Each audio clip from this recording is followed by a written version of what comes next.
আসসালামু আলাইকুম। আমার নতুন একটি ব্লগে সবাইকে ওয়েলকাম। আশা করছি সবাই ভালো আছো।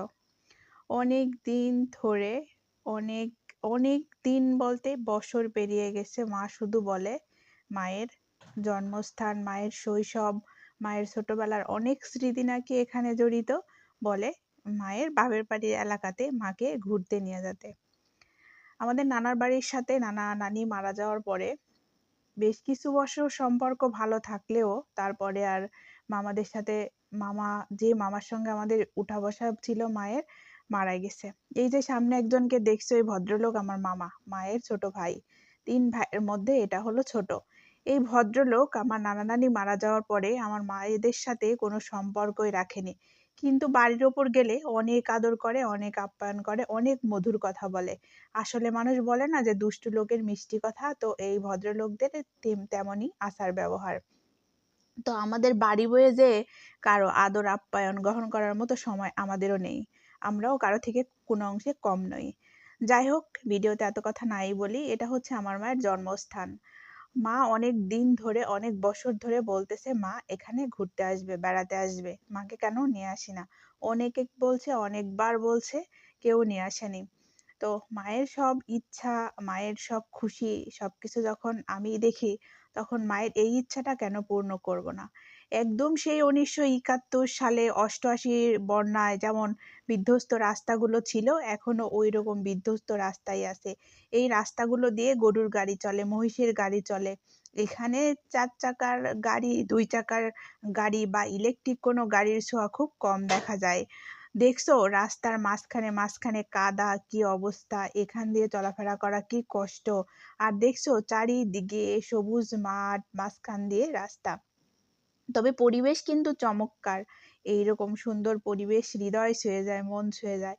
তো মা অনেক দিন ধরে যখন বলতেছিল, তখন মাকে নিয়ে অনেক কষ্টের পরে অনেক, অনেক, তোমরা জানো যে আমাদের জায়গা জমি নিয়ে অনেক কাহিনী হচ্ছে। বাবা মারা যাওয়ার পরে কোর্ট, থানা এগুলো দৌড়াদৌড়ি করতে, করতে খুব ক্লান্ত হয়ে গেছি আমি আর মা। এর মাঝখানে মাকে যদি একটু আমি স্বস্তি দিতে পারি, এটাও আমার জন্যে মন্দ নয়। তো এই সেই জায়গা যেখানে মাকে নিয়ে যাচ্ছি। এখানে মা মায়ের বাপের সঙ্গে আসতো ছোটবেলায়। এখানে মায়ের হাজারো স্মৃতি, শৈশব, কৈশোর, মায়ের এখানে দুরন্তপনা, বেড়ে ওঠা, সেই আদিম যুগের স্মৃতি সবকিছুই আঁকড়ে মা এই জায়গাটাতে বারবার আসতে চায়। তো অনেক দিনের অপেক্ষা করানোর পর মাকে অবশেষে আমি নিয়ে আসতে সক্ষম হয়েছি।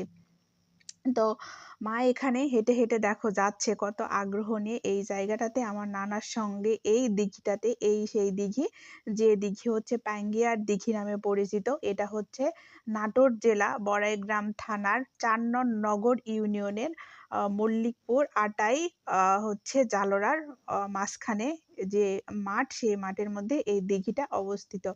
যত দূর চোখ যায় সৌন্দর্য ছড়ায়। জানো এই দিঘিতে, এই দিঘির মাঝখানে যে বৃত্তটা দেখতে পাচ্ছ, এখানে লেখা আছে বড়াইগ্রাম। এটা বড়াইগ্রাম থানার মধ্যে পড়েছে।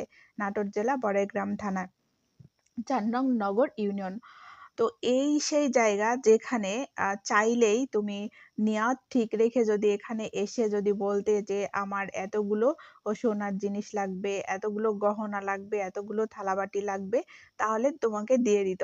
তারপরে সেটা পয় পবিত্র করে এখানে নিয়ে এসে দিলে এটা আবার পানির নিচে চলে যেত। এটা সেই জীবন্ত দিঘি, যে দিঘিতে স্বর্ণের থালা, বাটি, কলস সবকিছু এখানে পাওয়া যায়। তো সেই দিঘির দেখো চারিদিকে এটা সরকারি হয়ে গেছে। শত শত জায়গা জমি এখানে, কত কয়েকশো বিঘা জমি সরকারের কাছে চলে গেছে।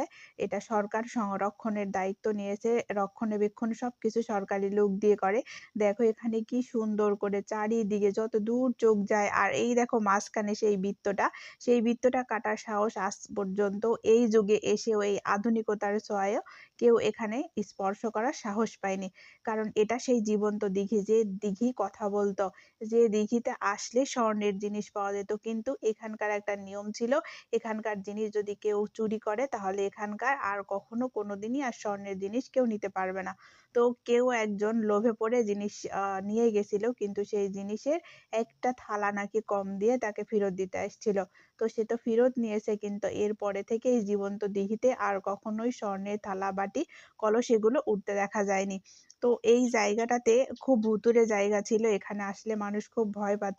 তো এই জায়গাটা কয়েকশো বিঘা জমি, তো এটা সরকারি হয়ে গেছে। দেখো বোর্ড লাগিয়ে দিয়েছে। একদম মাঠের মধ্যে।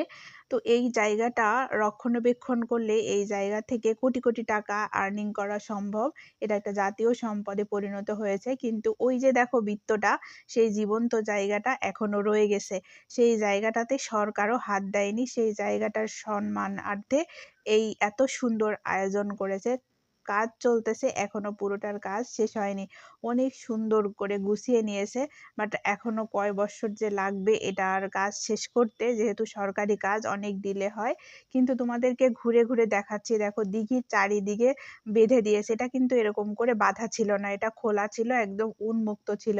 আর এদিকে এত উঁচু ছিল না, একদম ঢালু ছিল। কিন্তু এটা সরকারের হাতে যাওয়ার পরে সরকার এটার চারিদিকে বেঁধে, বেঁধে দেখো সুন্দর করে রাস্তা করে দিয়েছে।